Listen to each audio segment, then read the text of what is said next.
Hello भाई। Welcome to smart से। आज हम एक बहुत इंपॉर्टेंट टॉपिक के बारे में बात करते हैं। सब कहते हैं उन्हें मल्टी बैगर रिटर्न्स चाहिए, उन्हें अपने पैसों पे जो स्टॉक्स में इन्वेस्ट किया उस पर 3-4 गुना कमाना है। बट वो ये स्टॉक्स किस बेसिस पे खरीदते हैं? किसी ने टिप दे दिया, किसी ने कह दिया स्टॉक अच्छा परफॉर्म करेगा। स्मार्ट सिंह के व्यू में इस रास्ते से कभी मल्टी बैगर रिटर्न्स नहीं मिलेंगे। तो आज हम एक ऐसे टॉपिक के बारे में बात करेंगे जो मल्टी बैगर रिटर्न्स देने में एक बहुत इंपॉर्टेंट एस्पेक्ट है, और ये है कैपेक्स। कैपेक्स और कैपिटल एक्सपेंडिचर। इस वीडियो में हम बात करेंगे व्हाट इज कैपेक्स, केपेक्स क्यों किया जाता है, केपेक्स इंपॉर्टेंट क्यों होता है, केपेक्स हमें क्या बताता है बिजनेस के बारे में। और स्मार्ट सिंह कभी भी सिर्फ कॉन्सेप्ट्स के बारे में बात नहीं करता। हम भरोसा रखते हैं एग्जाम्पल्स देने में और प्रैक्टिकल चीजें बात करने में। तो हम एट द एंड एग्जाम्पल्स भी देखेंगे और एक ऐसे स्टॉक का बारे में बताएंगे जो बहुत बड़ा केपेक्स कर रहा है। इस प्रेजेंटेशन में अब हम देखेंगे कि व्हाट इज केपेक्स और कैपिटल एक्सपेंडिचर। केपेक्स क्यों किया जाता है, केपेक्स क्यों इंपॉर्टेंट होता है, what are the different types of capex. हम लोग थोड़े एग्जाम्पल्स की तरफ भी देखेंगे, क्योंकि हम लोग स्मार्ट सिंह में ये बिलीव करते हैं कि कभी भी सिखाया सिर्फ कॉन्सेप्ट्स नहीं जा सकते, हमें प्रैक्टिकल और एग्जाम्पल्स भी शेयर करना बहुत इंपॉर्टेंट है। तो eight the end of the PPT हम लोग एग्जाम्पल्स भी शेयर करेंगे और एक ऐसा स्टॉक भी शेयर करेंगे जो बहुत बड़ा केपेक्स कर रहा है। तो अब हमारी वीडियो शुरू करते हैं। तो सबसे पहले व्हाट इज केपेक्स और कैपिटल एक्सपेंडिचर। डेफिनेशन के हिसाब से capex is an abbreviated term for capital expenditure. Capital expenditure are major purchases, मतलब खरीदारी जो यूजुअली बैलेंस शीट में दिखाई जाती है।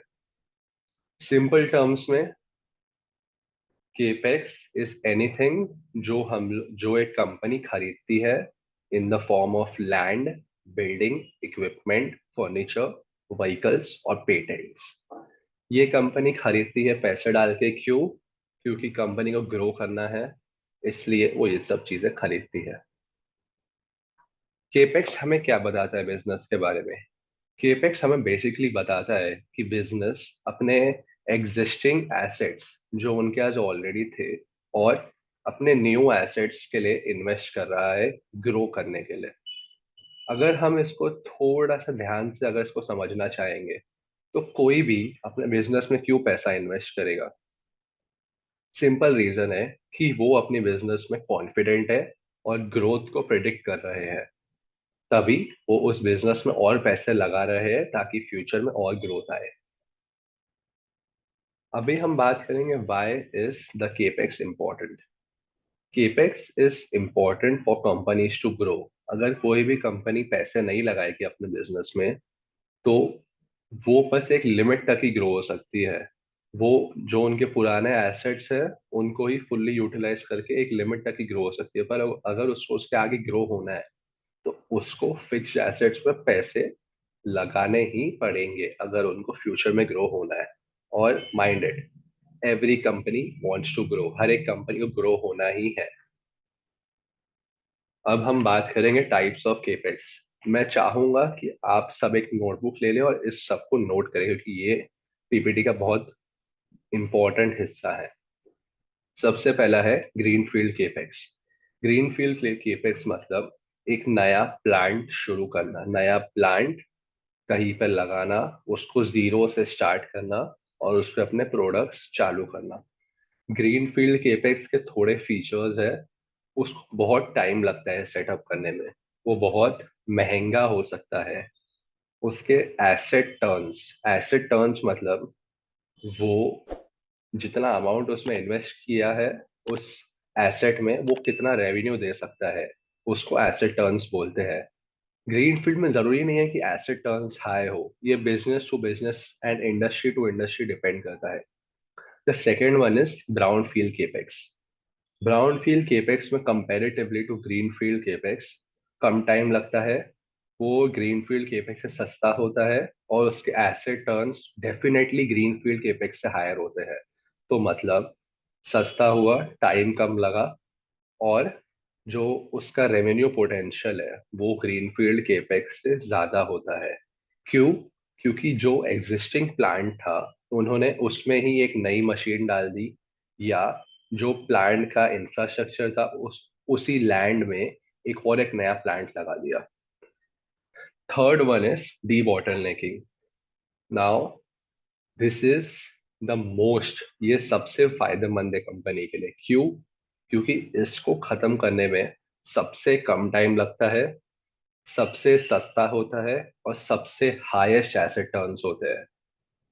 डी बॉटलनेकिंग जो भी कंपनी कर रही है कोई भी इंडस्ट्री में, सबसे सस्ता होगा, सबसे कम टाइम में होगा, और सबसे ज्यादा रेवेन्यू पोटेंशियल होगा कोई भी केपेक्स में जो भी स्क्रीन पे लिखा है। और आखिरी है मेंटेनेंस केपेक्स। मेंटेनेंस केपेक्स क्या होता है? मेंटेनेंस केपेक्स मतलब जो हमारे प्लांट में ऑलरेडी मशीनरी है, कभी कभी वो खराब हो जाती है, उस मशीन को रिपेयर करने के लिए, उस मशीन को मेंटेन करने के लिए हमें थोड़ा खर्चा करना पड़ता है, और वो है मेंटेनेंस केपेक्स। जो भी उसमें कॉस्ट लगते हैं उस मशीन को ठीक करने के लिए, उसे कहते हैं मेंटेनेंस केपेक्स। ये बहुत शॉर्ट टाइम होता है, पर इसमें प्रॉब्लम क्या हो जाती है, क्योंकि मशीन खराब है, उसको बनने में टाइम लगता है, तो वो पार्ट ऑफ द फैक्ट्री या प्लांट पूरे टाइम तक शट डाउन हो जाता है। तो उन 10-15 या 1 महीने के लिए वहां से, उस पार्ट ऑफ द फैक्ट्री से कोई रेवेन्यू नहीं आता है, और इसके कोई एसेट टर्न्स नहीं होते, क्योंकि वो वही मशीनरी है जो खराब हो गई है, उनमें कुछ वो लोग एडिशनल नहीं लगाते। अब हम एक इम्पॉर्टेंट चीज पे आएंगे। हम थोड़े एग्जांपल्स के बारे में बात करेंगे। जैसे आप देख सकते हो इस स्लाइड में 4 कंपनीज के नाम दिए हुए हैं: नॉलेज मरीन, वारी renewables, Jyoti resins and fine Organics. अब हम एग्जांपल्स को फुल्ली देखेंगे। पहले हम देखेंगे कि कंपनी ने कितना इन्वेस्ट किया था, कब इन्वेस्ट किया था। दूसरा हम देखेंगे जो भी उन्होंने इन्वेस्ट किया उससे उन्होंने कितने पैसे कमाए। तीसरा हम देखेंगे कि जो ये इन्वेस्टमेंट पीरियड था उसमें कंपनी का स्टॉक कितना चला। इससे हमें बहुत सिंपल चीज मालूम पड़ जाएगी कि हमें कब पैसे डालने चाहिए ऐसे टाइप ऑफ स्टॉक्स में। तो सबसे पहला नॉलेज मरीन। जैसा आप देख सकते हो हमने बैलेंस शीट इस पीपीटी में डाली है। 2021 ऑफ मार्च में 28 करोड़ ऑफ फिक्स एसेट्स थे, जो 2023 ऑफ मार्च में 60 करोड़ हो गए। That will be almost double of the fixed assets. मतलब जो हमने 2021 में इन्वेस्ट किया था उसका डबल हम लोग ने एसेट्स कर दिया है 2023 में। अब हम इसका result profit and loss statement में देखेंगे। 2021 में 33 करोड़ थे रेवेन्यू, सेल्स, एंड 2023 में वो बढ़कर हो गए 202 करोड़। अभी हम देखेंगे कि स्टॉक प्राइस में क्या हुआ। स्टॉक प्राइस चला इस पीरियड में, फ्रॉम 2021 टू 2023, जो इन्वेस्टमेंट पीरियड था, 27.5 टाइम्स। मतलब आपने अपने पैसों को 27 गुना कर दिया इस पीरियड में जब उन्होंने केपेक्स किया। दूसरा एग्जाम्पल है वारी रिन्यूएबल्स। 2018 में 4 करोड़ के फिक्स एसेट्स थे, जो 2023 में 74 करोड़ के फिक्स एसेट्स हो गए। प्रॉफिट एंड लॉस स्टेटमेंट में इसका क्या इफेक्ट आया? 2018 में सेल्स थी सिर्फ 2 करोड़ की, जो 2023 में हो गई 350 करोड़, 350 करोड़। अभी स्टॉक प्राइस पे इसका इफेक्ट देखिए। स्टॉक उस इन्वेस्टमेंट पीरियड में अराउंड 50 गुना चला है। टू बी एग्जैक्ट, अगर आपने इस स्टॉक में इन्वेस्ट किया होता जब से उन्होंने फिक्स एसेट्स खरीदे, तो आपके पैसे 48 टाइम्स हो गए होते थे, ऑलमोस्ट 50 टाइम्स। अब हम अगली एग्जांपल तरफ जाएंगे, which is Jyoti resins and adhesives. 2014 में इस कंपनी ने 1 करोड़ के एसेट्स थे, जो 2023 में हो गए 47 करोड़ के एसेट्स। प्रॉफिट एंड लॉस में क्या इम्पैक्ट आया? 2014 में 15 करोड़ की सेल्स थी, जो 2023 में 261 करोड़ की सेल हो गई। स्टॉक प्राइस इन्वेस्टमेंट पीरियड में 566 टाइम्स। जी हाँ, मैंने सही कहा, 566 टाइम्स, मतलब 500 गुना से ज्यादा। ना ही 5 गुना, ना ही 50 गुना, बट 500 गुना से ज्यादा ये स्टॉक बढ़ गया। अभी हम आएंगे अपने लास्ट एग्जांपल की तरफ। 2019 में इस कंपनी के पास 78 करोड़ के एसेट्स थे, जो 2023 में 2014 करोड़ के हो गए। सेल्स 2019 में थी 160 करोड़ की, जो 2023 में 3000 करोड़ की हो गई। Almost triple of the sales. Stock price में क्या इम्पैक्ट आया? जैसा आप देख सकते हैं, सेल्स ट्रिपल हो गई, स्टॉक प्राइस भी ट्रिपल से थोड़ा सा ज्यादा हो गया। तो हमने अभी ये देखा चारों एग्जांपल्स में, एसेट्स बढ़े, एसेट्स भी मल्टी बैगर लेवल्स पे बढ़े, मतलब मल्टीपल टाइम्स। अगर 1 करोड़ का एसेट था तो वो 10 करोड़ का हो गया, 3 करोड़ का एसेट है तो 9 करोड़ के हो गए। तो एसेट्स भी मल्टीपल्स में ग्रो हुए, सेल्स भी मल्टीपल्स पे ग्रो हुई, और इन सब की वजह से जो एसेट्स है, जो स्टॉक का प्राइस है, वो भी मल्टीपल्स में ग्रो हुआ, और इससे मिलते हैं आपको मल्टी बैगर रिटर्न्स। अभी एक इम्पॉर्टेंट चीज है जो मैं आपको बताना चाहता हूँ। जरूरी नहीं है कि हर केपेक्स के बाद कंपनी की सेल्स बढ़े, कंपनी का स्टॉक प्राइस बढ़े। ये बिल्कुल जरूरी नहीं है। हमें ये एक हमारे लिए रीजन बन जाता है कंपनी को पढ़ने का, कि कंपनी इतना इन्वेस्ट कर रही है, पर क्या कंपनी जो उन्होंने नया फैसिलिटी लाया है उसको फुल्ली यूज कर सकती है, उसके प्रोडक्ट्स वो बेच सकती है। ये जानना बहुत इंपॉर्टेंट है, क्योंकि बहुत कंपनीज ने केपेक्स किया है, लेकिन उनके स्टॉक प्राइस नहीं बढ़े, उनकी सेल्स नहीं बढ़ी, उल्टा उनके एक्सपेंसेस बढ़ गए और नेट प्रॉफिट कम हो गया। तो हमें ये भी देखना है कि कंपनी भले ही नई कैपेसिटी ला रही है, लेकिन क्या वो उस कैपेसिटी को फुल्ली यूज कर पा रही है या नहीं कर पा रही है।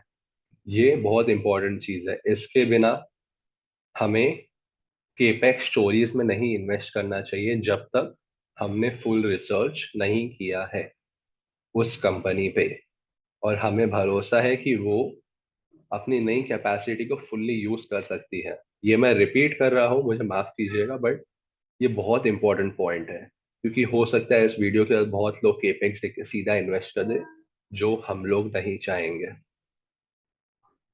अभी हम आएंगे अपनी लास्ट स्लाइड पर, रीसेंट एग्जाम्पल।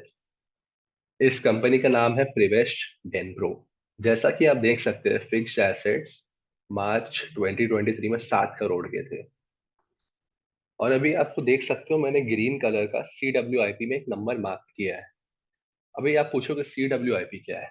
CWIP है कैपिटल वर्क इन प्रोग्रेस। इसका सिंपल मतलब है कैपेसिटी अभी बन रही है लेकिन ऑनलाइन नहीं आई है। तो मतलब 7 करोड़ के एसेट्स में 17 करोड़ के एसेट्स ऐड होने वाले हैं। Almost 2.5 times of the assets add होने वाले हैं।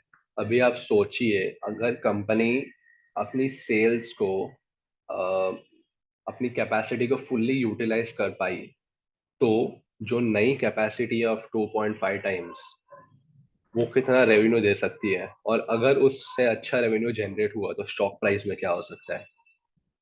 Again a disclaimer, this is not an investment advice.